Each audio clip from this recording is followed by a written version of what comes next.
আজ এত টাকা কালেকশন করা হলো, কিছু মনে না করলে জানতে পারি আপনার হাদিয়া কত টাকা? ভাইরা আমার, আলহামদুলিল্লাহ, আল্লাহ শুকর। প্রথম কথা হলো যে ওয়াজ মাহফিলে বা দিনই কাজে, এমনি তো আমি ওয়াজ মাহফিলে যাই না। আপনাদের এলাকারই ভাই, কি নাম ওনার, হানিফ ভাই বোধহয়, হানিফ ভাই, উনি আমাদের অফিসে লোক পাঠাইছেন। তিনি বলতেছেন যে আমাদের অফিস থেকে লোক নাকি বলছে যে আমরা এই মাহফিল করব। এটা বহু কয়েক মাস আগের কথা, আমাদের মনে নাই। যেহেতু ভাই বলছেন, মুসলমান তো মিথ্যা বলবে না, তাহলে হয়তো আমাদের কেউ বলছে। আমরা সেই ওয়াদা রক্ষা করার জন্য আসছি। আসার ক্ষেত্রে আমি হানিফ ভাইকে আমার অফিস থেকে শর্ত দিয়ে দিছি যে মাহফিল করার পর আমাকে কোনো টাকা পয়সা, কোনো হাদিয়া দিবেন না, এই শর্তে আমি আসতে পারি।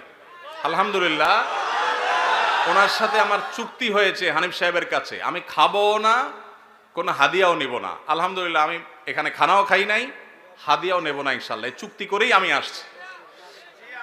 কোনো জায়গায় কেউ যদি আমাদের পথ খরচ দেয় বা হাদিয়া দেয়, আলহামদুলিল্লাহ, আমরা যেখানে মানুষ খুব জোরাজোরি করে নেই। আর যদি কোনো মসজিদ মাদ্রাসা হয় বা দিনী প্রতিষ্ঠান হয়, সচরাচর আমরা চেষ্টা করি পথ বড়াটাও নিজের পকেট থেকে দিয়ে যাওয়ার।